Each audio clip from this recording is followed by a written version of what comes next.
Feel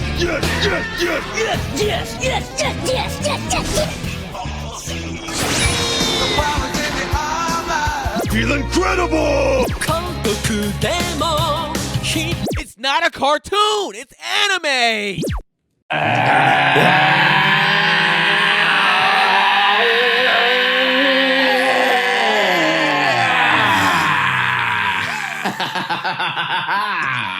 Yes! The squad is back in full effect.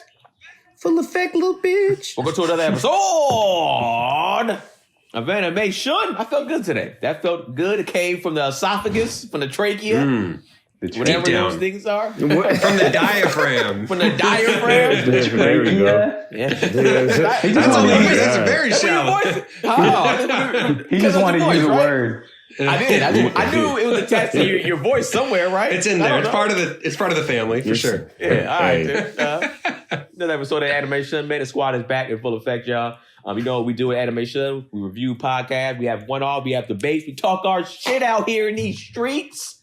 And we're back to continue the Rising of the Shield Hero, episode 16 through 20. Man, I always get a panic attack when you say the episodes because I'm like, honestly, I do too. I be like, did I miss one? Did I watch the right ones? You know. Yeah, I was looking at my thing because I was using my cousin's account, and it wouldn't let me watch it on there for whatever reason. Now, saying something like you need a premium account. And it says he has a premium account, so I don't know what the fuck's going on. So I had to watch it on like GoGo Anime or Amazon link. There you go. Yeah, Amazon link. I had it on. I use Brennan's, and when I get on there, he's already done with it. Somebody's already done with it. And I'm like, fuck. Like, what's the episode? So I kind of got to backtrack to figure out what episodes it was. I thought it was episodes 15 through 20 for whatever reason. 20, exactly. Yeah, I did the same shit. So I'll be having a panic attack too. But yeah, episodes 16 through 20. We're already doing we are doing 5. But yeah, 16 through 20. 5, yeah. And yeah, man. You wanna jump into it, Rob? Yeah, let's before we do Rob. Yeah. Man, did you so you want to say Ice? Why do you pull up your headphones?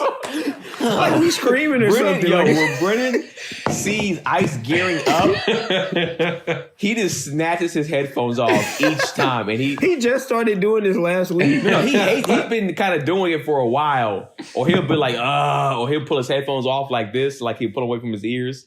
He literally, this annoys him. I can tell. You can see it in his face if you watch the I can't wait till we get merged. Like, he got to wear the shirt after that. Like, he has to wear the shirt. Like, there's no other way. But what I want to tell y'all while I'm here in this time with y'all, first day of the month. Get started and right. Nothing has changed. Nothing has changed. We are still the greatest. The greatest. I'm going to say it loud enough so Brennan can still hit me with his bitch ass ears. We are still the greatest fucking anime podcast in the entire world. Thank you, Ice. Brennan? Appreciate you. Brennan? Man. Put your headphones Brannan? back on. Hey guys. What's up, guys? We're about to launch into the synopsis here. Okay, please. All right, episode 16 through 20. Rob, 16 through 20. We left off as that bad guy summoned a monster, broke the seal, and this armored T-Rex is rampaging through town. Nearby, though, we cut away for a little bit, and Philolial is reporting to their queen about the next candidate to replace her. It's been found, and the queen's just like, hey, I better check this out myself. So speaking of Philo, back in the town, she's fighting off the T-Rex pretty much, by herself. Melty recognizes, both of them seem to be glowing with the same purple light. It's got to be connected to the crystal that she swallowed. So they realize the T-Rex is following that signal, so they decide to lead it out of the town, while Van, Melty's lord friend, basically helps everybody else to get to safety. But before they go, Raftalia gives her magical bracelet to Keel to hang on to, so that may come up later. And Naofumi's cool with it. He's just like, hey, I gave it to you. You can do whatever you want with it. Once they get out of town, the heroes turn to face the monster, but they are no match for this thing. And Naofumi is about to use the Rage Shield when a voice tells him not to and stops his transformation. Suddenly, a mist appears, and they're surrounded by bunch of Fallolials, and an absolutely massive one emerges from a nearby lake and tells them to stand back. Some Power Rangers shit. It was, yeah. This was some Zords. This Fallolial Queen tells the T-Rex, like, hand over this Dragon Emperor Shard, aka the crystal. But that thing attacks instead, and she just shreds it in a flash. She gives it with a kick and then just like carves it up. Yo, Fallolial Queens go hard in the paint and fights. Like, it wasn't even a fight. It's like one of those things where she just disappeared and appeared in front of her and like looking away from like the explosion, and then it just fell apart behind her. She's just like, yeah, that's it. That's she it. said something like it attacked. It was just like that's all you got. Like she tried to give it. She tried to give it a chance too. She was like, yo, like, I'll take that little thing out of you. You can be good. Go on your way. We're good. We don't have to do this. And then tried to attack her, and she was just like, that's what you did, huh? Okay, you made your choices. Yeah. And he's got to live with that for a very short amount of time. The Fallolial Queen basically tells him, like, hey, I've got stuff to talk with all of you. Like, she transforms back into her human form. Turns out she actually knows Melty from another time they ran into each other and she helped out. But they have a lot to talk about. Just a Fallolial fucking whisperer. She knows them all. Yeah. But she introduces herself as Vittoria and tells Naofumi basically she disapproves of the curse shield and there's consequences to using that. So, hey, come back to my home base. We'll all heal up, rest up, and I'll tell you all about this stuff. But Naofumi harvests a bunch of the T-Rex, before he goes. And she's just like, I'll have my people bring the rest of it so you can get the upgrade stuff. So they arrive in the ruins of an older civilization and make camp and food for everybody. And while everybody's asleep, Naofumi and Vittoria head off to talk. And she explains that, Philo is special because she's being raised by a hero. And she was raised by a hero. That's why she could replace her. That's why Philo can be the next queen. But she asked Naofumi why the heroes aren't working together to fight off the waves all over the world. Naofumi assumed that the waves were actually only happening in one place and tries to explain to her the challenges he's faced as the shield hero. But she's just like, basically, I don't want to hear it. Like, you guys need to figure out a way to work together to save the world. Elsewhere, while they're having this conversation, speaking of the other heroes, the sword and the bow hero are investigating the church, just like Naofumi had told them to. And they discovered that the church is hiding something. And it seems to be like they're being watched by Miney this whole time, too. Doesn't like that they're digging into stuff. But back with Vittoria, she asked Naofumi to reconsider working with the others for the sake of the world. And when he says that's impossible, she just says, like, if you guys don't figure out a way to work together, I will kill you all instead. How about that? And he saw what she could do. He's like, damn, she can do it. There's nothing we can do. She can kill us if she wants to. I loved it. Yeah.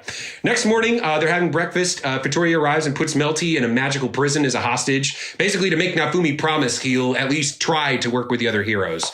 Again, he refuses. And she repeats that, like, okay, if you heroes aren't going to work together, I'll kill you so new ones can be summoned. No problem. Naofumi knows it'll be a tough fight and tries to activate his rage shield, but again, she's just totally able to block him from using it because she's just on another level. And she doesn't even seem interested in fighting Naofumi because she knows his strength. And instead, she challenges Philo to a one-on-one, to basically in their human forms to kind of test her out, see if she's worthy. So Philo gets her strength gloves on and fights Vittoria head on, but like, Vittoria is just so much stronger. It looks like she's giving her the Dragon Ball Z treatment, punching her up in the air, zooming up there, like dropping her with the elbow. It's bad. The Dragon Ball Z treatment, he says. Yeah, I mean that's for the that's record, what it reminded me of. I miss Rob's. I miss Rob doing this so bad. I miss Rob doing this so bad. I do too. I still haven't heard that episode. I gotta go back. I gotta hear that.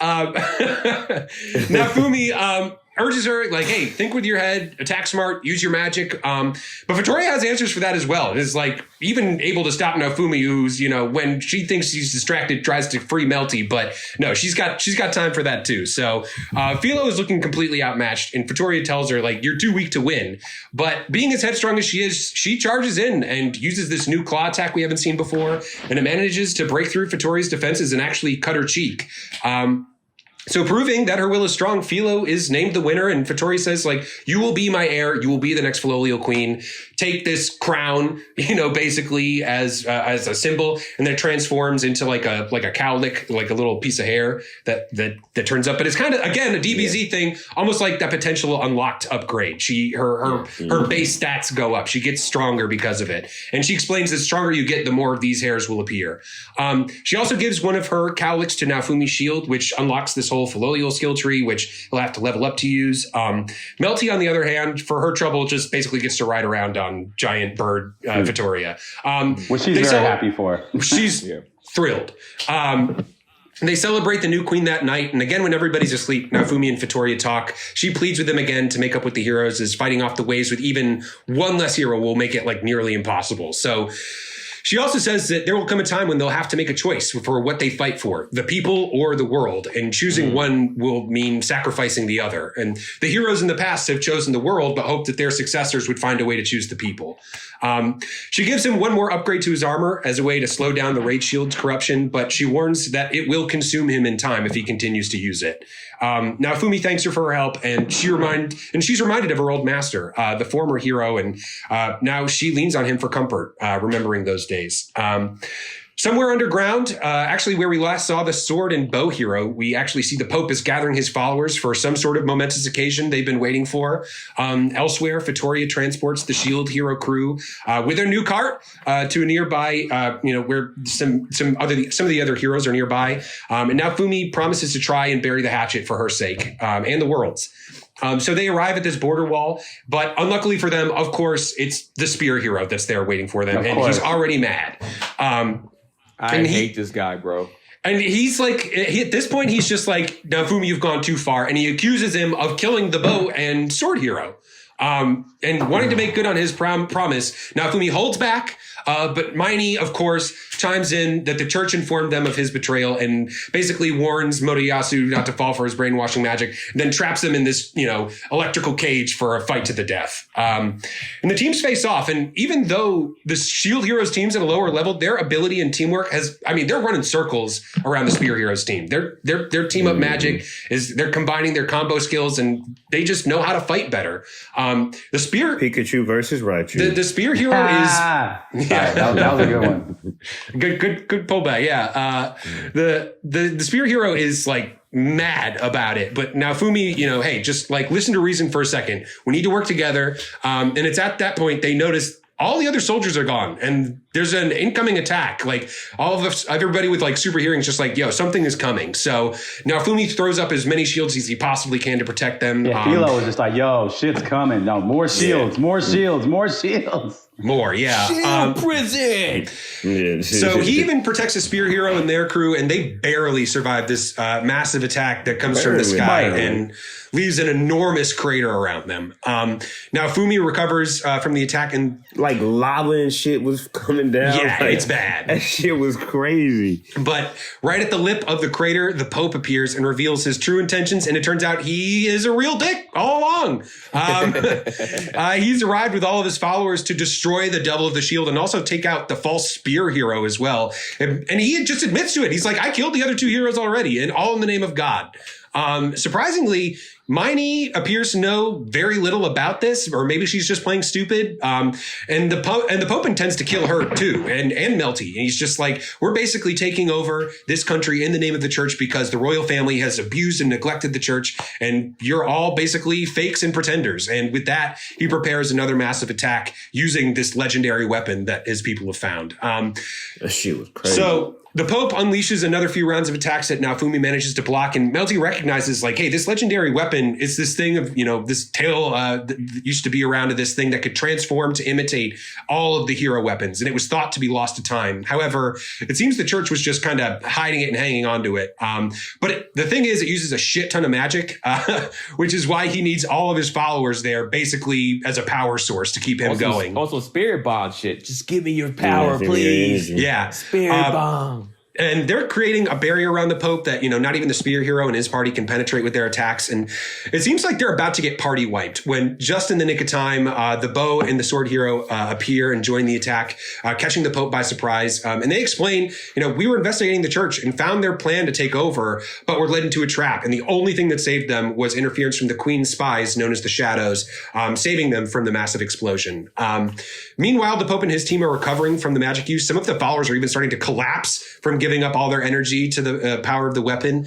And the energy is well spent, though, because the heroes are starting to come together, and they warn the Pope that, the Queen's forces will also be joining them soon. But before they can truly cooperate, Naofumi doesn't want to waste a chance to lecture all the other heroes and Miney for just how shitty they've been at using their powers and saving people. He does a good job of that lecture, though. It's a good lecture. He does. You're treating this world like a game, but this is reality. This is reality to these people that live here. But when the Pope attacks again, Naofumi blocks them and, remembers his promise to Fittori and says that, I'll fight with you guys as a united front, but, maybe just this one time. But the Pope has one more trick up his sleeve and uses his followers to summon this massive magical cathedral that locks them all inside with the heroes and cuts them off from the world. In this last episode, we see somewhere nearby the Queen is armoring up, getting her army ready to join up in the fight against the Pope. That says, hey, this is gonna be a fight that decides the fate of the world, and knows that, it's the shield hero that's going to help save them. Meanwhile, the heroes and their parties are teaming up to attack the Pope. And while they are able to work together to get some big hits in, the healing magic of his followers is just negating all the damage they do. But his bishop is warning him, hey, a third of our guys are down and out. But the heroes plan out what to do next. They start asking him about, hey, what's your this cursed shield capable of? What can you do? You seem to be able to fight on the same par as us, even though you're super underleveled. And Naofumi comes up with a plan, basically to use it after unlocking some new skills.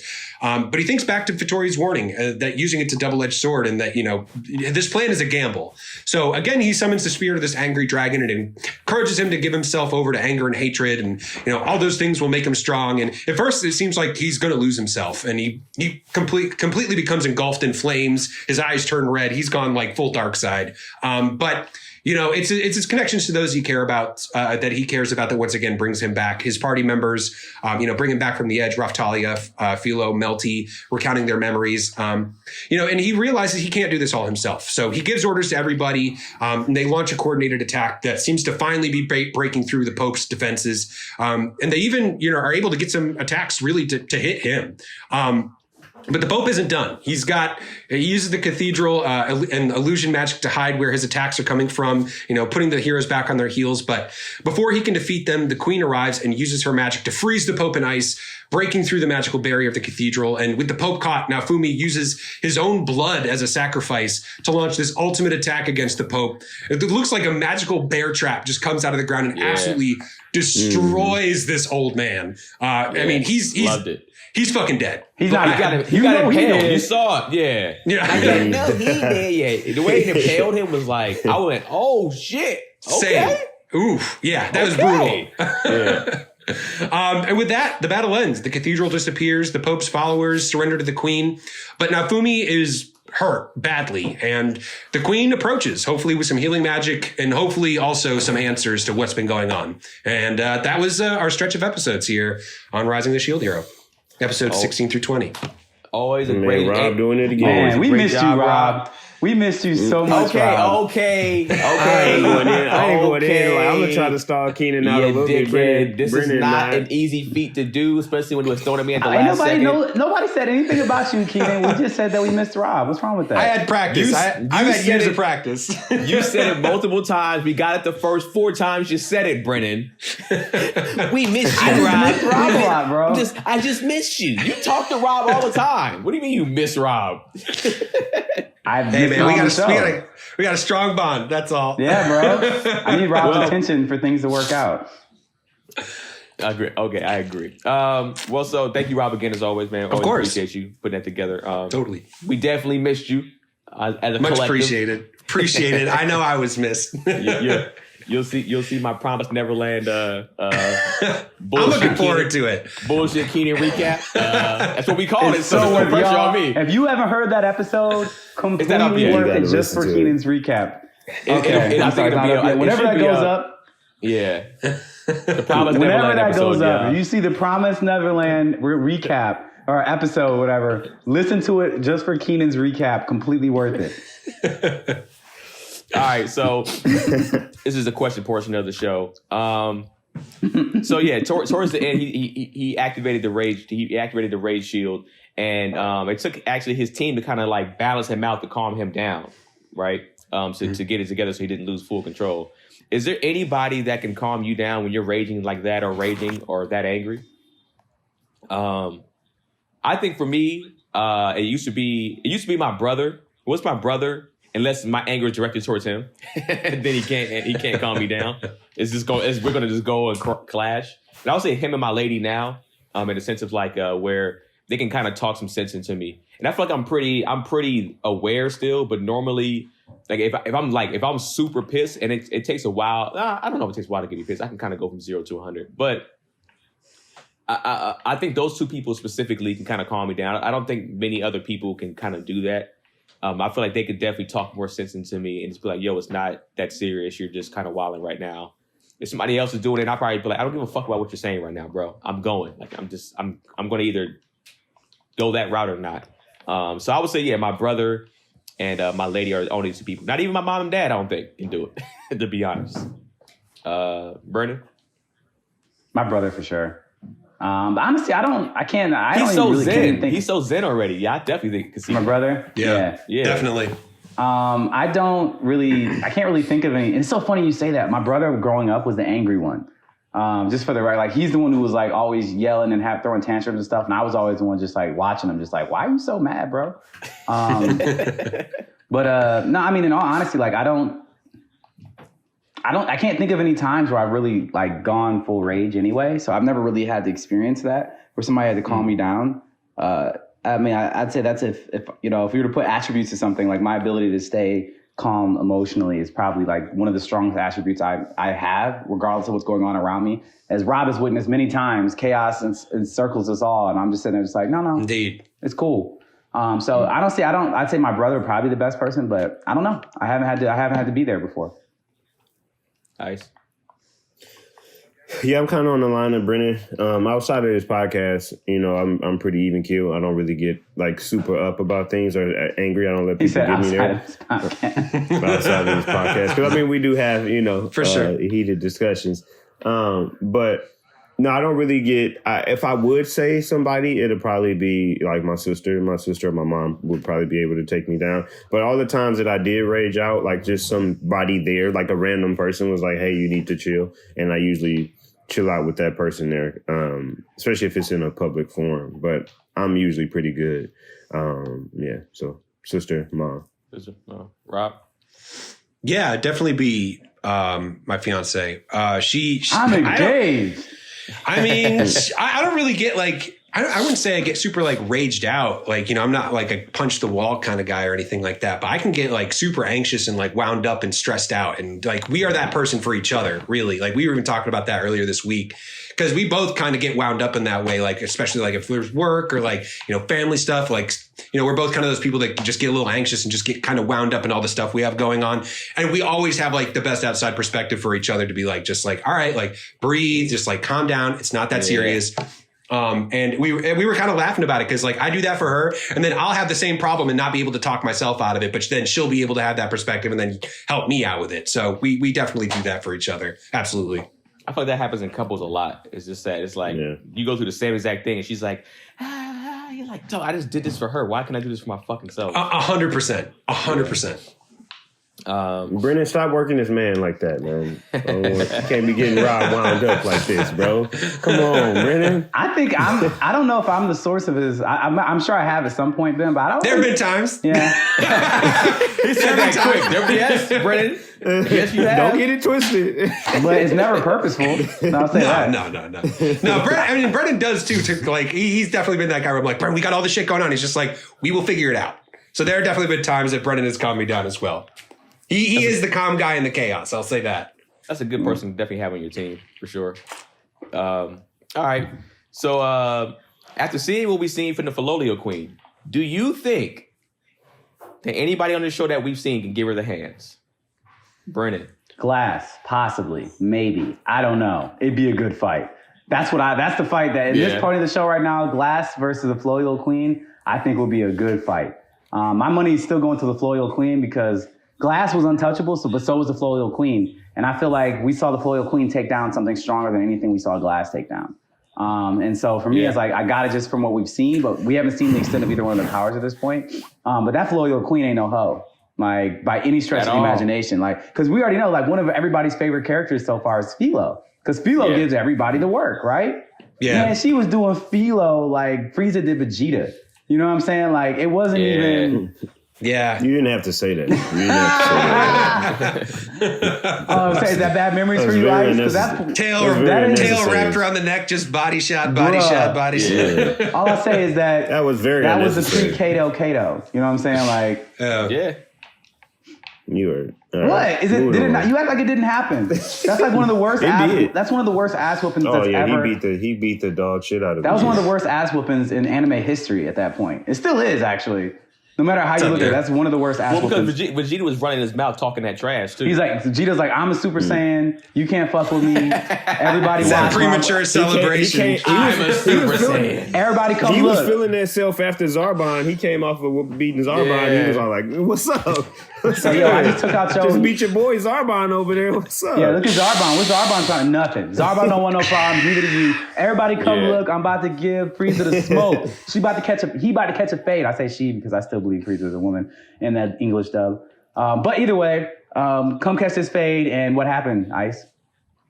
Shit, he got faded on. It's one of the worst ass whoopings I've ever seen. He got his dog. Literally got killed and they had to get buried by his homie. Like, was it even his homie? Yeah. He didn't have any homies at that point. Yeah. I mean, as close to the homies Vegeta had at that point, to be honest. Yeah, right. After getting your ass whooped like that, everybody your homie. You just honestly after getting smoked that bad, you deserve a proper burial. You got anything. Everybody is your friend, and that's it. Yeah, bro. We all, even if you was my enemy, I felt bad for you. Like, my nigga, I'm sorry, bro. We got to give you a proper burial. Man, you got fucking your ass. He's like, all I say is, go on, I know we don't know each other well. I need some help. One side note to that, I always remember being just like, yo, Goku about to give Frieza the smoke because the way he buried Vegeta, he just looked over and a grave appeared out of the ground because he blew it up with his fucking eyes. And I'm just like, oh, Lord. Like, this is about to be a problem. Like, this man literally dug a grave with his eyes. Like, Frieza should have known what it was at that point. But go on, I'm so sorry. That was my answer. You should have dug 2 graves. That's all I'm saying. And this one's for you. Like, oh, shit. Rob. Fuck, what was the question? Does anybody want the smoke from the Floyal Queen? Oh, right. Yeah. No, I mean, I gotta go with Brennan's answer. Like, Glass maybe, and the only elaboration I'll give to that is like one more power comparison. We saw Glass like one hit kill one of those like Phantom Soul Eater things, which they were able to handle with time.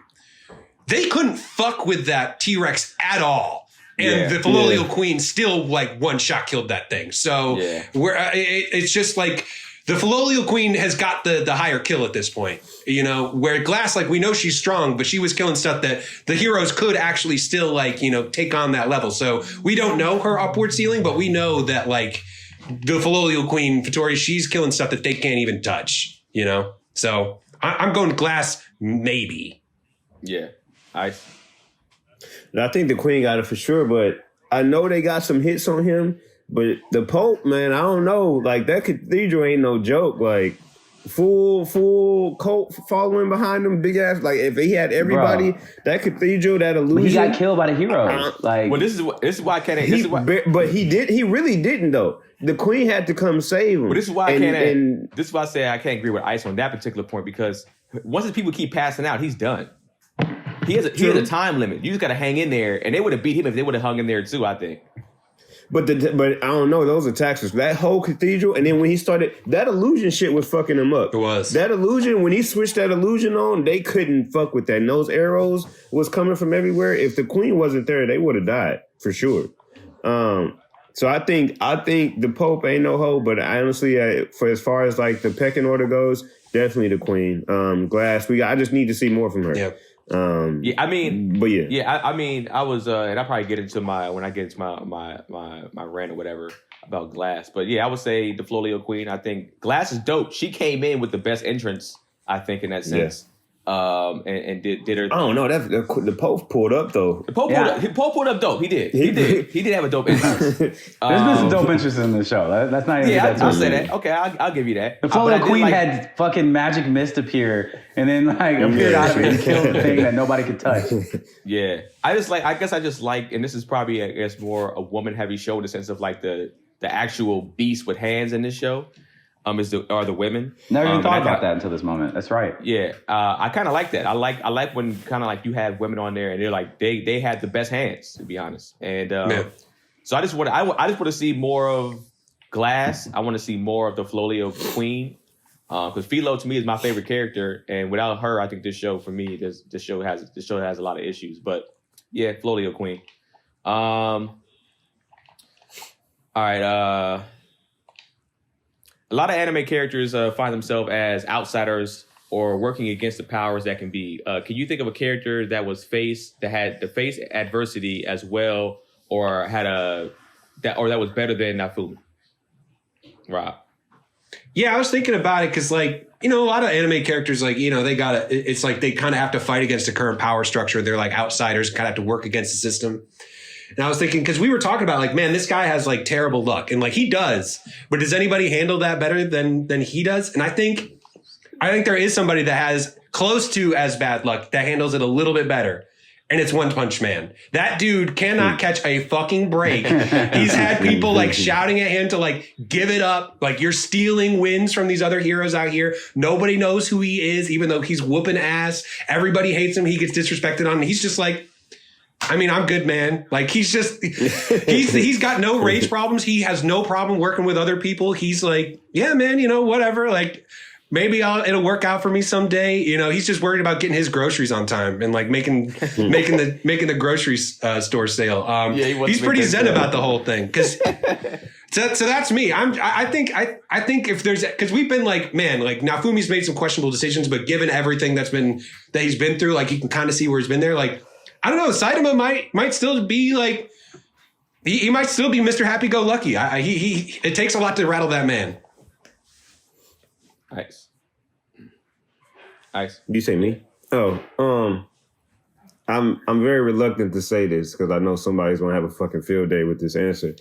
Well, it's two people. One Naruto, I would say Naruto because of the shit that he goes through. Just as a kid, little backstory on Naruto, the nine-tailed fox destroyed their village and they put the nine-tailed fox inside of him. And because of that, everybody in the village hates him. So everybody in the village that growing up just didn't give a fuck about him. Even when he was trying to grow up in the academy, people were just shitting on him. And I think that's pretty tough for a little kid to have to go through that. Everybody hates you and you had nothing to do with it. I think that's really fucked up. The second person, I think, is just when we talk about luck and adversity and shit they got to go through.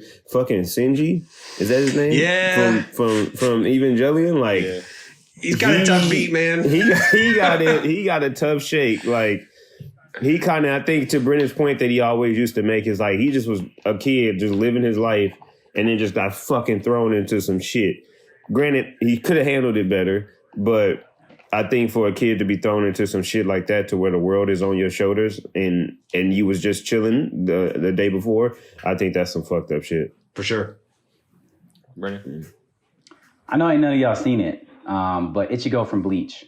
So a little tiny bit of backstory on this is that my brother was just out here living his life, chilling, going to school, beating up bullies, like just happened to have the ability to see ghosts occasionally and would help him out if he could. That was his whole life. And then he got thrust into this whole soul society thing where he's suddenly an outsider and there's an entire society of soul eaters and stuff. Soul reapers who hated him because they thought he was a bad guy. And it's just like these people that are like significantly more powerful than him as an entire organization are all just like, screw you. And the woman who met you and saved your life, saved your family's life and gave you powers. That was illegal that she did that. So we're going to kill her. Have a good day. Yikes. And that's like the first season of Bleach is like him figuring that shit out. And it's just like, bro, like I was just going to school. We got attacked and almost got killed. And this woman saved our lives. And y'all gonna kill her for that? I can't stand for it. And that's like pretty much what he has to, like, that's his whole thing. He's like, y'all gonna kill her for that? Now I'm a bad guy because I don't want her to die. So it's pretty. Is she with him throughout the show? No, I mean, she's with him in the beginning of the show, and then like she gets taken from, like she pretty much gets arrested in front of him, and he catches a masterful L from her brother, as he's the one who arrests her. Like her brother shows up and arrests her, and then he's just like, "No, you ain't about to do that." Pulls out a sword, and he's just like, like one of those slow motion falls. Like, wait, what just happened? Like one of those. Like, did something happen? And he's just on the ground about to bleed out, and somebody saves his life, kind of thing. So Keenan? I was trying to think of one for a while, man. And No, I'm about to say you had that, so man. much time, Keenan. I got one. I know I got one. I was just gonna say I was trying to think of one for a while before. I was like, Keenan had more time than any of us because he had the questions ahead of time. I would have to go, and that's not necessarily him being a winner, but him staying positive is Yamcha. Yamcha has had he gets the worst end of everything in Dragon Ball Z. And he's still a good guy. He's not bitter. He wants to play baseball. He got his girl taken. He got his girl taken. She had a kid on him. He loses every single fight. He's the butt of all the jokes. Regular humans like us say we can kick his ass, even though we can't. He got redemption. He got redemption though. He gives the hands in Dragon Ball Z Fighters. Dragon Ball Z Fighters. Ask Rob about Yamcha. What you got to say, Rob? The Yamcha comeback is well known on online in general. Rob doesn't play with Yamcha. He's nice for Yamcha. No, he's not. Maybe on randoms, but I don't usually play Yamcha on my team. Brennan plays Yamcha on his team. Oh, that's you. And has given Rob the hands. I was like, who plays Yamcha? I thought Rob does. My bad. So that's you, yeah. I give people the hands with Yamcha. Yeah. By the by, just Roshi on Fighters is ridiculous. I don't know if you guys have played with him yet. He's insane. He's so much fun. That's tangential. Yeah, I love when characters like that are considered the weak ones in the show are like the dopest ones. If you know how to use them correctly, they're kind of like the dopest one with the best combos. Yeah. I think it is Brennan. I love watching when Brennan's fighting with Yamcha. I'm like, this motherfucker's nice, bro. Like, he's nice. If you know how to use him, he's like, I know people that used to use Dan in Street Fighter, and he's just terrible. But if you know how to use Dan correctly, people will whoop an ass with Dan, bro. So Yamcha's my guy. I agree with that. Because I just feel like he still stays positive, man, and I love that about him. He's just like, I got to win this baseball game. Like, all right, buddy. That's your claim to fame. All right. Have you with the Pope coming through and pretty much having the people do all these things, and people, I feel like the people don't necessarily they're backing him because he's the Pope, but I don't know how well you guys follow religion. Has religion ever clouded your judgment any type of way to where it's pretty much taken over the way you might have judged something, and you had to step back and be like, all right, wait a second. I can't just go from that. I have to kind of think either for myself or whatever the case may be and make a decision. For myself, no, I mean, for me, I wasn't fully engulfed into religion like my family was, like my grandparents were, and they're big on that. So luckily for me, religion hasn't clouded my judgment like that when it came to certain decisions, but I have seen it. And I don't blame religion because I don't want to get into a full discussion about that, of course. But I do think that people use religion for their reasons to do certain things. And it's kind of like, you got to still make your own decisions. I think it's a guideline or steps to help you make decisions, but it shouldn't be your end all be all for how you make decisions. So for me, I thought it hasn't clouded my judgment. Luckily for me, I've been able to since I never really got engulfed into religion, I've been able to step back and make clear decisions myself and not mess me up. Rob? I can't really, no, I don't think so. I also didn't necessarily have like a super religious upbringing. Like it was around, I went to, like, when I would go, sometimes we'd visit family, we'd go to their church, friends sometimes if like I stayed overnight, go to church, the next morning or whatever. But it was never something that I felt like super clouded my judgment. But I don't totally relate to what you're saying, where it's like, this is going to be super disrespectful and I don't mean it to be. But I think of like, in Pirates of the Caribbean is like, it's more like guidelines and actual rules. You know what I mean? In a lot of ways where it's just like, I think you're right, where it's just like there's lessons to be taken from all religions, honestly. There's a lot to be learned from religions across the world to apply to your life to just live a good life. And you don't necessarily need to, to be hardcore into religion to be a good person or live a good life. So me personally, I can't think of a time where I thought like, oh man, my faith is clouding my judgment personally. But I think that is something that people have to look out for, because when it comes to blind faith, that can be very dangerous. Yeah. So you've seen it before though. Like you've seen Oh it. yeah, definitely. Yeah. I mean, we see it around the world today, people with just like blind faith and extremism and being radicalized and just like they don't question the fact that, there are people in power that might be selling you something. That they're people in power, whether it's government, whether it's religion, whether it's business, and they're going to manipulate those underneath them to keep themselves in power. And I think that's absolutely something we see today. I know this was a fairly deep question, or so my apologies, but hey, it is what it is. One time when I grew up in a black church, had to go every Sunday. One time I remember praying in church. I was like 8 or 9. And I remember praying because he said, if you pray for it, you'll get it. I remember praying that in church that I would get a pack of Yu-Gi-Oh cards that week. I was praying that I would get it, and then I didn't get it. I told my mom I prayed.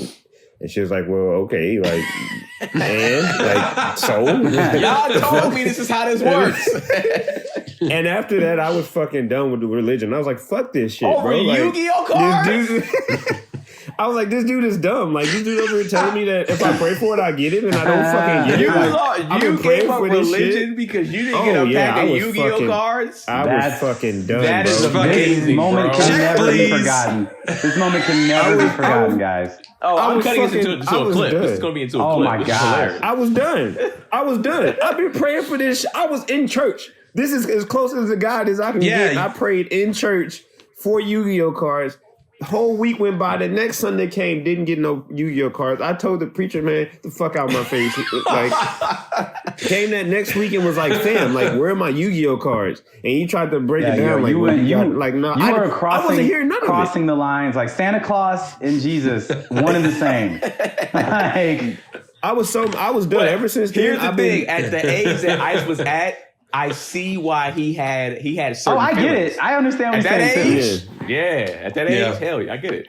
That's so I was funny. done. And then just to grow up, but then a lot of stuff came solidified too. Is just like, and this is one of my biggest gripes with religion. know. And I don't We're about to necessarily cross the use line. this as a I don't use this as a tool to like. Some people use this as a tool to say they don't fuck with religion. I don't use it as a tool, but just seeing a lot of things growing up and just having your church pastor in not a raggedy, but a broken down church that can use a lot of help. You having him pulling up in the newest Escalades, the newest, seen it. all these Bentleys and stuff, pulling up to a church in the hood.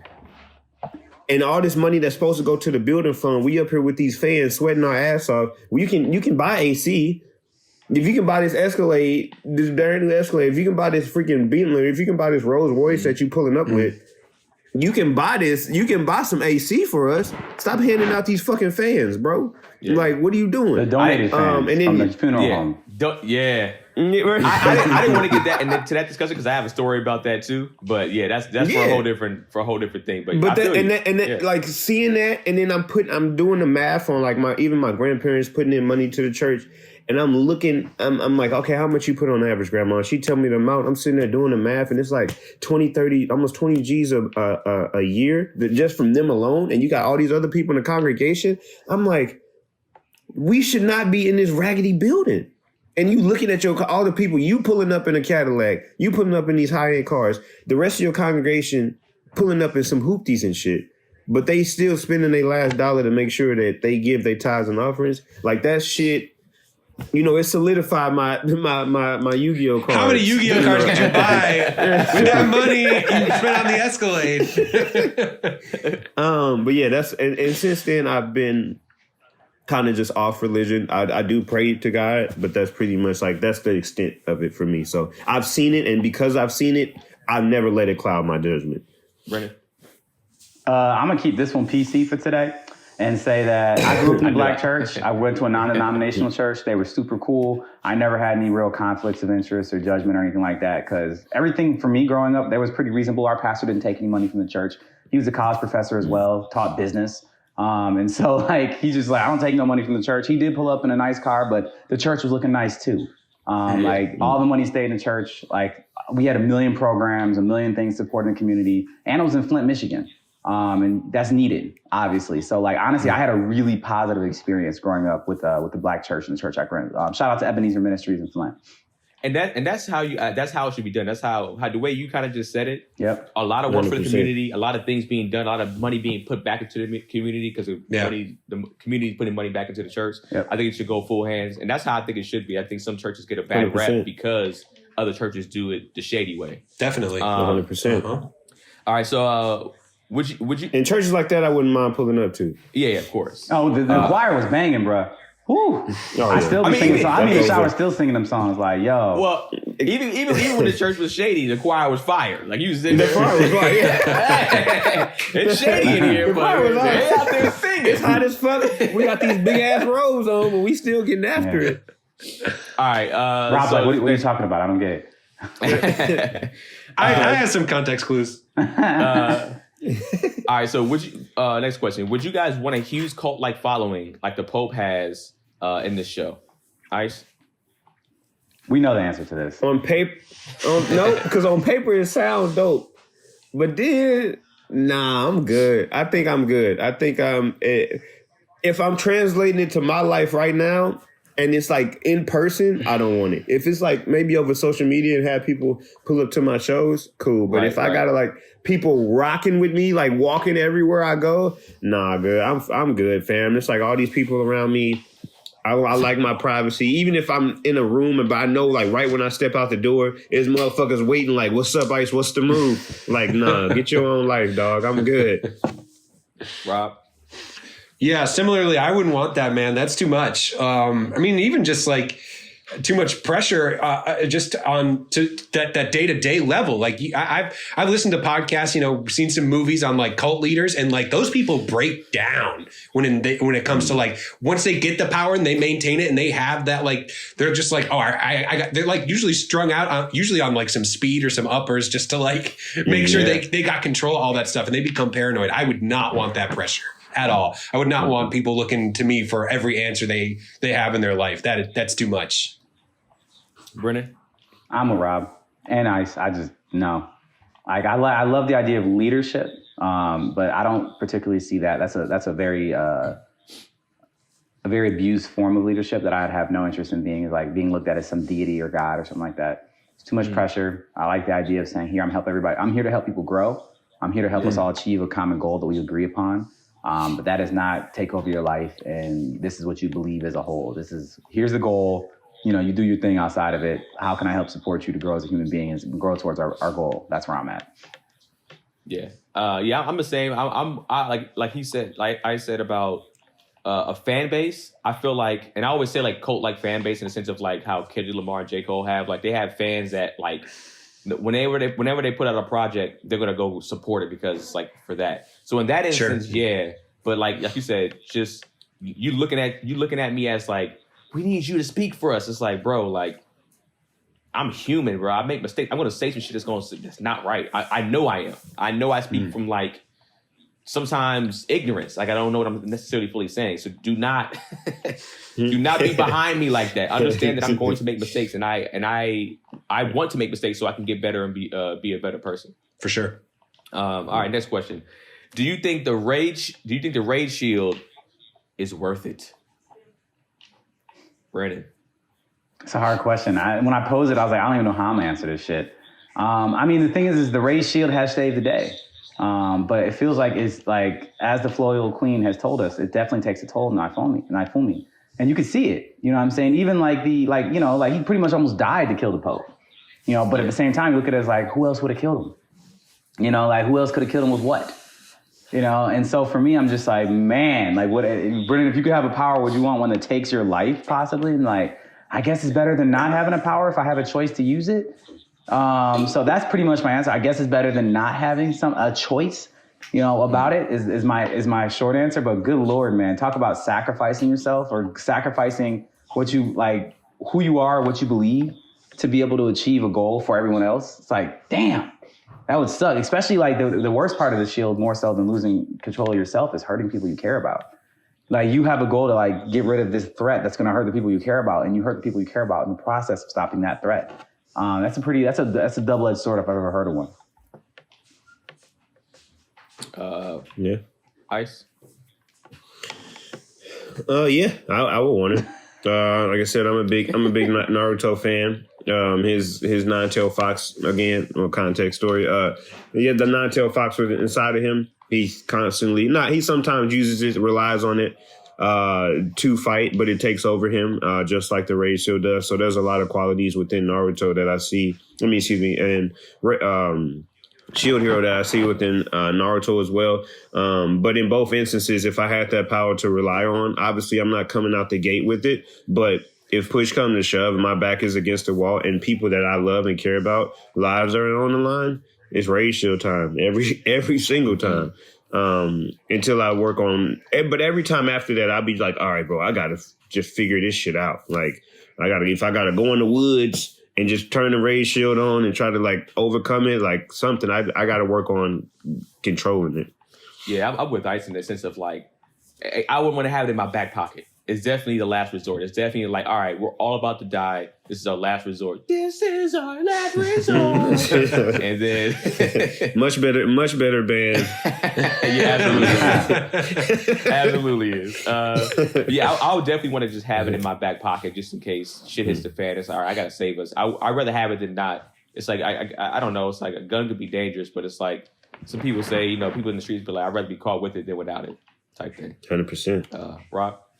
Yeah, I agree with all you guys. It feels like a necessary evil. Like at this point, you know, it's like he's gotta have that to reach into that to get them over the hump on some of these fights. Like without that, like they don't win some of these fights they have on the show. And like Vittori can show up and be like, don't use that all you want. But I feel like she's coming from, you know, it's like, I think about like people talking about like, oh yeah, how do I get my life in order? How do I, you know, build up my wealth and my money situation? It's like, oh, just like buy property. Like the fuck, like I don't have the means to do that. Like when she gives him the, you know, oh, here, take this. Like you can use this and it'll give you the upgrades that you can use instead. That shit is still locked. He can't even use it then. So like he still has to resort to the Rage Shield at the end to fight the Pope. So yeah, I think at this point it's a necessary evil that he just has to have.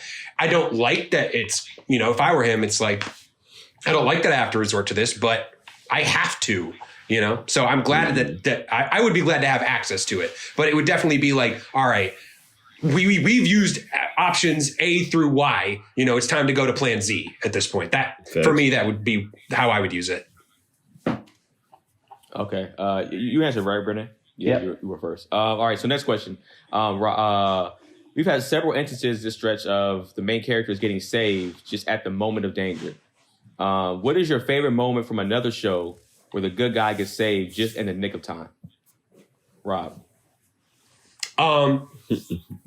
So I know I actually brought this show up a lot this week. It's one we talked about a lot. Obviously, it's one that we all share our origins in.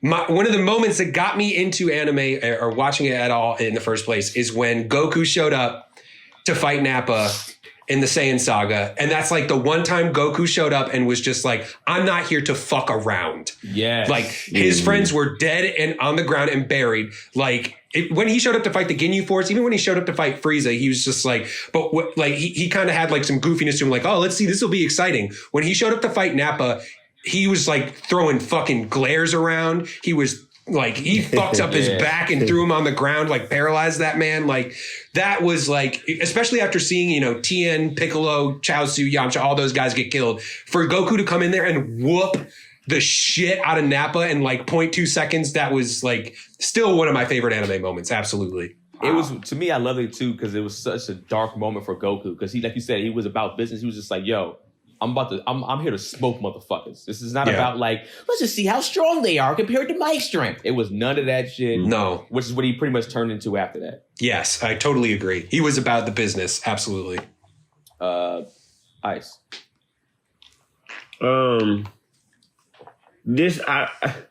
This moment always sticks out in my head, and it's not necessarily a save the moment day. If you want to say a save the moment day, just to answer the question, when Naruto pulled up on Pain after they fucked up Hinata. I mean, and when after Pain came and fucked up the Leaf Village, when Naruto pulled up, that shit was fucking cold. But one moment that just like a pull up moment and about the smoke moment. And I'm not a huge fan of this anime, but that moment like made me love this character when fucking Gon pulled up on the ant, the girl Patal. ant. I forgot her name. Patal. Patal. And when he said, "Hey fam, you can do this healing shit. Once you fix this, I'm gonna be right here. And when you're done, I'm throwing hands. I'm gonna sit right here." He's a jolly kid, he's happy and stuff, but in that moment, he wasn't laughing, he wasn't smiling. He said, "I'm gonna sit right here. And when you done healing this girl, I'm fucking you up." And that's a promise. And to that point, the ants were like running shit. Yeah. But even Patu was scared in that moment, like, what the fuck? Like, this kid ain't fucking playing with me right now. What she say? She's like, his power is near. She felt something like he was like near the boss. The Ant King. She's like his power level rivals the Ant King, dude. Yeah. And he said that was the dopest. And for a long time, that was my screen background because it was like, I'm with the shits. I'm here. I'm calm. I'm cool. I'm collected. But I'm with the business. Like, don't get shit twisted. And I think that look on his face and his eyes, that shit was so dope to me. It's terrifying. That's what it was. That was a terrifying moment. This is not necessarily my favorite because I can easily just go back to Dragon Ball Z also, but I wanted to pick a different one. Demon Slayer, when pretty much I can't think of his name right now. The main character. Damn. Oh, Tanjiro. I know why I think of Tanjiro. Tanjiro, when he pretty much gave it all he got with his sister. And they were trying to give old boy, try to cut his head off. Had one of the best visual scenes in anime in a very, very long time. That was one of the best scenes in anime in general. It's like, got him! We got him, guys! We was like, yo, we did it. And I'm just like, yo, he came through, and it was like, nah, bam, I was prepared for that. I cut my head off before you even did it. So, sorry. And he smoked his ass, and then you had, I think his name is Giyu. The water pillar came through. And the way he did it, the way he just walked through to save him, was just, he walked by, head was off. Just like so quick, his head was off. And this is death? Like, yeah, this motherfucker, this is death. This is it. Yeah. That was just so, to me, that was just such a boss-ass save. And it showed you the power gap between Tanjiro and the pillars. And we're going to see in this movie, the power gap with the real demons. It should be out, huh? In Japan, it might be either out or it's coming out this month, I think. But it's not going to hit us until January, I don't think. But, I'm so excited for that movie. Bro, the power scales that are going to start to show in this show now. It's not even, it's just fucking insane, bro. It's crazy. With the moons and stuff too. Oh my god! Yeah. Robbie, you say you finished already? There ain't no Dragon Ball Z. I'm not done with Demon Slayer, but I have read the span this will cover. I'm very excited for it. Yeah. Oh yeah, it's not the moons, bro. Okay, guys, moving on. You gotta give your answer. You gotta give your answer. One thing I want to say though, and I know, I know I can admit something. I was fucking wilding when I said that Boruto's animation was on par with Demon Slayer.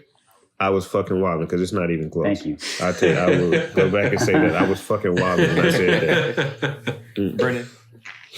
Well, thank you for putting me last on this difficult ass question about anime fucking knowledge, you asshole. Everybody took all the ones I wanted. Rob's answer, I was like, fuck. And then Ice's answer, I was like, I don't care. And then Keenan's answer, I'm like, fuck. You know? So I'd say you have as hard as you go for Hunter, you didn't think that was I have an answer. Okay. My answer is the entire relationship between Genos and One Punch Man. because that's their whole relationship. Genos throws That is all the true. hands. Like, you know what I'm saying? Like, everything that he does is just like Genos gets on the edge of death, and One Punch Man shows up and like, oh, just this, bloop, and then it's over. You know what I'm saying? Like One Punch Man, when One Punch Man pulls up to a scene, we already know what's going to happen, and we still like the show. And that's what's crazy about that show. The show is still amazing, even though we know what's about to happen. It's the title of the show. Like, he gonna take this shit out in one punch. That's just what's gonna happen. And that's the entire relationship between him and Genos. Genos like does everything he can to make it so his master doesn't have to do shit. And he always ends up like, the best example of that I think is against fighting the mosquito chick. You know what I'm saying? Like, Genos was catching the work from her. And it was just like, oh, this is over. I'm about to have to blow myself up to kill her. Like, I'm about to end this right now. And then One Punch Man was like, no, you good, bro. Like, just back up. I got you, big dog. No worries. Just pull up so nonchalantly, too. Just like, oh, what's going on? Oh, man, looks like you guys been getting it in. Okay, 1 second. Bloop. All right, let's get you back to your doctor. You know, I was like, wow. Yeah. But yeah, that's my answer, is the entire relationship between those two. That's fair. Okay. All right. Next question. Has there ever been a time where you didn't initially like someone, but then they eventually grew on you over time? Nice. Yes. My brother, now he's my brother. I am the godfather to his daughter. My dog Mario. When I first met him in high school, we didn't get along too well. I think it was just because we was both at a higher status in the high school. A lot of people really liked us, and it was just like I remember we took martial arts together, which was cool. We always fought a lot in martial arts, and we was really at the top of the class. So it was just like we played sports, so everything we competed with each other at. And we just didn't like each other because we both had big personalities and big like cockiness, and it's just like we was looking at each other, and we just realized like, okay, like at some point over time, through playing sports, through doing martial arts, through hanging out and stuff like that, we was like, this guy's not too bad. He's not too bad. And we learned a lot from each other. And you said over time, it took like 6 months, almost a year of just being on the same team and just being around in close quarters contact with each other over, months, that we just ended up liking each other. And like, that's my brother. And he had his daughter almost over 10 years ago now. And like I said, I'm the guy's father. So obviously we like each other now, but yeah. Brannan? Nope. The answer is no. Typically, I mean, the answer is no, mostly because I'm just I genuinely like almost everybody I meet. I love human beings in general. I'm an optimist when it comes to people, to the best of my ability. It normally happens the opposite way from me. So I like somebody or think that I always see the best of somebody when I first meet them. And so like I'll see the redeeming qualities of somebody and then just like get proven wrong. That's pretty much normally how it goes for me. I don't normally just like, fuck this guy. And then later on, like, you know what? He's okay. That doesn't really happen for me too much, to be honest. Rob?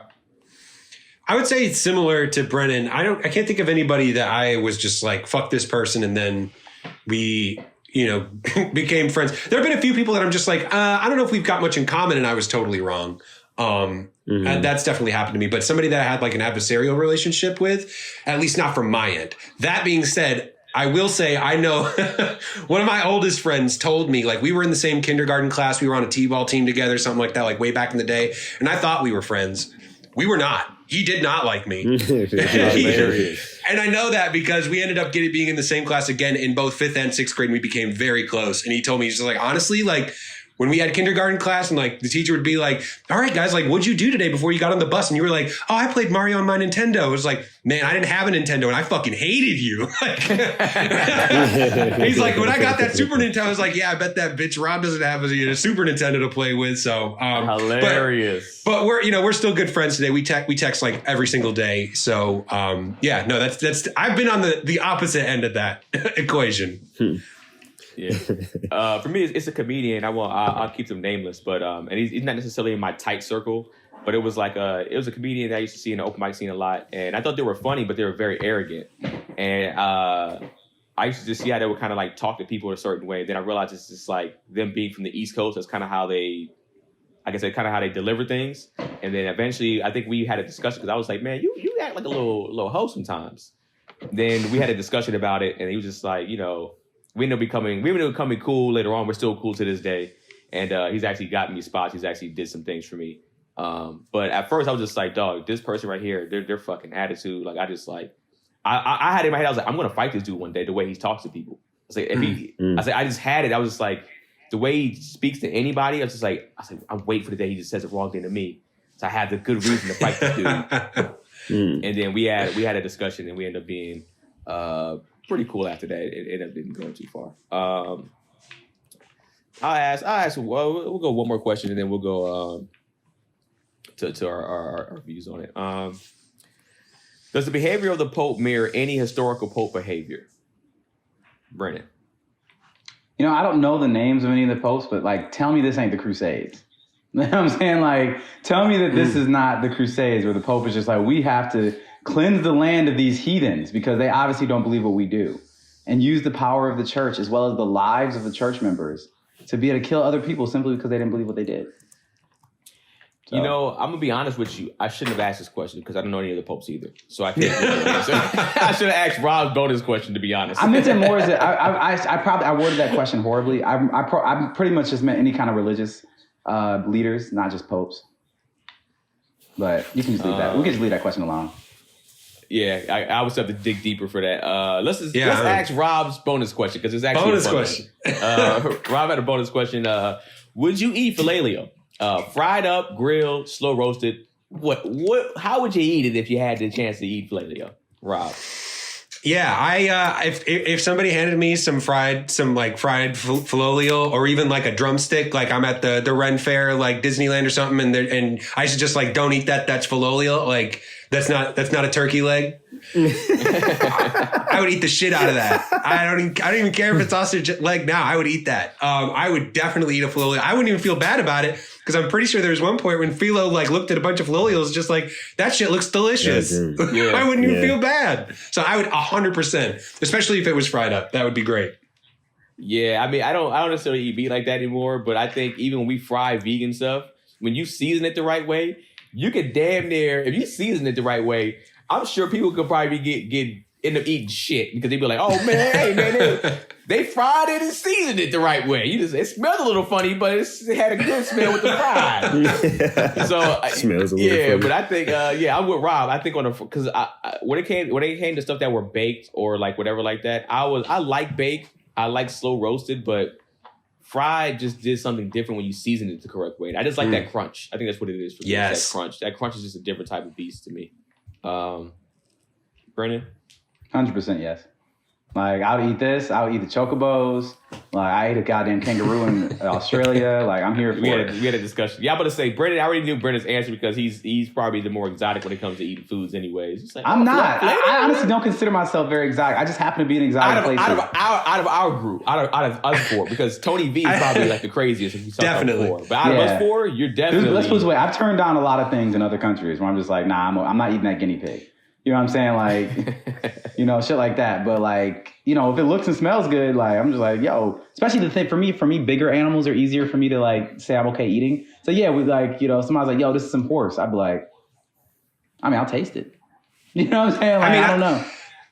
I remember Brennan and I one time, we were like on a job and like we were looking out and like there were some chickens running around, and Brennan was just like, Rob, you think you could kill a chicken? And I was like, I don't know. And he was just like, I could.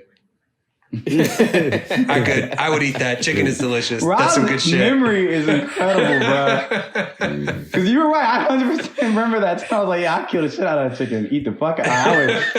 We're on that solar panel field in Austin. Yeah, I remember that. No, I was on some soul searching at that point, because I was thinking about being vegetarian or whatever. And for me, like, somebody had put that challenge to me, or to another vegetarian in front of me, or like somebody who eats meat is like, could you actually kill the animals that you eat? And for me, I was like, I had to really think about that. And I'm like, well, I have killed a pig before with my family to eat it. And I didn't have a problem with that. And I'm just like, chickens look like there's nothing in there, man. You know what I'm saying? Like, you look at chicken in the eye, it's just like, you know what I'm saying? Or a turkey, when it's raining, people who raise turkeys have to watch out when it's raining, because they'll look up at the sky and drown. That's how stupid they are. You know what I'm saying? So like, for me, it's like, I don't really have a bunch of feelings about killing a turkey or a chicken. Now, a cow, Because they're dumb. There's some feelings there because I've seen some adorable cows like romping around and playing fetch. And I'm just like, Yeah. you know, like I might have some issues with this. But in general, like if I can kill it, I can eat it. That's kind of why I was just in that mentality with Rob that one day. I was looking at these chickens like I'd have no problem killing that chicken right there. I remember that. That was funny, man. Ice. I don't know because they have so many feathers. The philos, like all the fucking feathers. Yeah, they run fast. That's though. a lot. That's that meat. But you're not gonna necessarily see it. They just got a plate. They got a plate of fried up filet. Like, hey man, you want to try something? Like, what is this? Oh, filet. You might not even know what it looks like. Why do you always say filalio? Like you're the only person that can't say this word. What is it? Filolio. Filolio. Filolio. Filolio. Filolio. I probably fuck would. up, Brannan. Yeah. Just take that. Just take that right there. I'll give them. You're the only one that can't say it. You put your all names for all these people that direct this shit. Yeah, they're Who cares? Japanese names. This isn't a Japanese name. What name is it? I don't English English name? nothing. It's a Filolio. It's not like It's I made sound up. like Kadisha Basabu. Like it's So that's even harder. It's a Filolio. made up Bro. name. Like just It's a say made up name. It's even Filolio. harder. Get your vowels Man, right. Ice, Shit. Answer the question, Nice. Damn. Yo, why'd y'all just go in on each other like that? That is hilarious. Oh my God. Filolio. Yeah, I would eat it. I'd probably see it roasted and stuff too. I'm the type of person that you have to like. I would like to see it in like a pasta or something, like Filolio Alfredo or some shit like that. Okay. I'd eat that. Okay. Yeah. That sounds pretty good. I didn't even think about it as a pasta dish. Rob's over here getting hungry. I'm hungry. It's about lunchtime, man. I'm getting there. It is shit. All right, yo. So let's get into our the last portion of the show where we talk about our favorites, our least favorite moments, our favorite moments, and then we're gonna give our score. Rob, you want to go first this week? Yeah, sure. Favorite moment, I would say. Well, I'll start with my least favorite moment. Actually, my least favorite moment is just sort of my least favorite thing is that right now the show feels very safe. And I just mean that like I'm not worried about any of the characters. Like I've got I feel like when these fights, even though they do get desperate and they do kind of like the action can get up there, I'm like, they'll probably be okay. I don't think anybody's going to die, at least, not anytime soon. And maybe I'll be surprised by that. But there have been a few times before this where I'm just like, okay, this is going to be the time we're going to see somebody like this is going to get real. And it hasn't. And I think that's like the one thing that would really help make the show go that extra mile for me. But that being said, my favorite moment, I liked the fight with the Pope. Like, it was cool to see the heroes fighting together, man. And it was cool to see them like, working off of each other and using each other's powers. So like, I think there was a moment where it's just like, Naofumi, Raftali, and like the spear hero teamed up and they actually got a cut in on the Pope and like a wave of like blood came up. I was like, fuck yeah. Like they're actually doing it. And that was some cool action. So the fight with the Pope was definitely my favorite. So that being said, that's kind of where I'm at with the show. I like it. I don't know that I'm loving it just because I would like to see it go that extra mile and make me be like, oh, there's this element of danger. These people might not make it out the other side. So that being said, I'm going to give this a 6,000. For me, I'll go with my favorite moment first. They got busy. They got busy in these 5. Which I was happy about. The action kind of satisfied me in these moments. My least favorite moment, I hate everybody but Philo. Like and Raptalia. Like I hate all the heroes. You hate the Filolio Queen? And the Filolio Queen. Like Filolio Queen and Philo and Raptalia are have been fun to watch, and in Glass. I want to see Glass come back. But the heroes, bro, the amount of bickering they did mid-fight to let the Pope charge his shit up. They didn't let him do it. They probably could have got him earlier. But they literally, they're so petty, bro. They're so stubborn. It's to a point where it's like, y'all doing too much with the writing with this. It's okay for them to be like, all right, let's just get this shit done and afterwards we'll solve this issue. Bro, I hate it. Like, I literally hate when the spear hero comes on screen. I hate this nigga, bro. He's one of the most hated characters in all of the shows that we've watched so far, in my opinion. Him and the girl that he's with. Yeah, 90. they're bad. I cannot fucking stand them. But Is that are they doing their job though? Or do you feel like that's I feel what the character like development it's is? overkill. I feel like it's overkill with it. I feel like he can't be this dumb for 20-something episodes at this point. I feel like at some point there should have been some type of Queen. Are you sure? I mean, are you sure? You sure? He doesn't question her at all, and that's where it gets annoying to me. There should be some type of like, let me just see first. So for me, I love the action in this. I love the fighting. These are my favorite my favorite stretches of the 5 that we watched. So I'm gonna give it a 72, 7300. 7300. Damn. All right. Damn. Big jump. You already know. Keaton's here for the action, y'all. You know it. Yeah. I mean, for this There's show, some good fights. Yeah, it was. Dude, this gave me pretty much 5 episodes of action. I felt like it gave every episode. I think pretty much had action in it. So I was happy. Ice. Favorite moment. Fight with the Pope. I like how they teamed up. I like anytime there's blood on the screen because it reminds you that the world isn't as kiddie as you think it is. Right. I agree. The least favorite moment I just didn't like. I didn't like it because it keep happening so frequently. It's just like him going to the raid shield, them talking him out of it. Like that's the 3rd time this has happened, and it's just like okay, bro. And the time that it takes, it'd be different if it was a quick 30-second to a minute thing, but it's like a 3-minute thing of him going through the motions of being enraged, them talking him out of it, then him coming down, and then have the conversation after he comes down. It's just like, this is 10 minutes of the episode, and a fight is still going on this whole time. The whole time. That shit sent me over. And that kind of ruined the pacing for me because I was really in the moment, and I was really like, yeah, let's fuck this Pope dude up, and then that just shifted everything. Overall, still enjoying it. Still want to keep pushing through it. I don't feel like this is a chore, but it hasn't really done anything to make me like knock me off my rocker either way. So 6,000. Brannan, close us out, bro. Favorite moment: Filolio Queen killing the T-Rex. I just love those moments in any anime when somebody shows up and just like gives the business to somebody. Like absolute truth. Agreed. I actually agree with Rob's least favorite moment a lot. Because people have died, but they've always been bad people. And so there's not really stakes to that. I like that people die. So first of all, let's just get out of the way. I like that people do die, and we have seen death, so we know it's possible. Like the Pope died, the slave master guy died. You know what I'm saying? Like motherfuckers can die. But that, the show does feel safe in the sense of like, yo, we're going to keep these 4 heroes. Like, we know they going to live. Like, what about their parties? Like, ain't nothing happened to them either yet.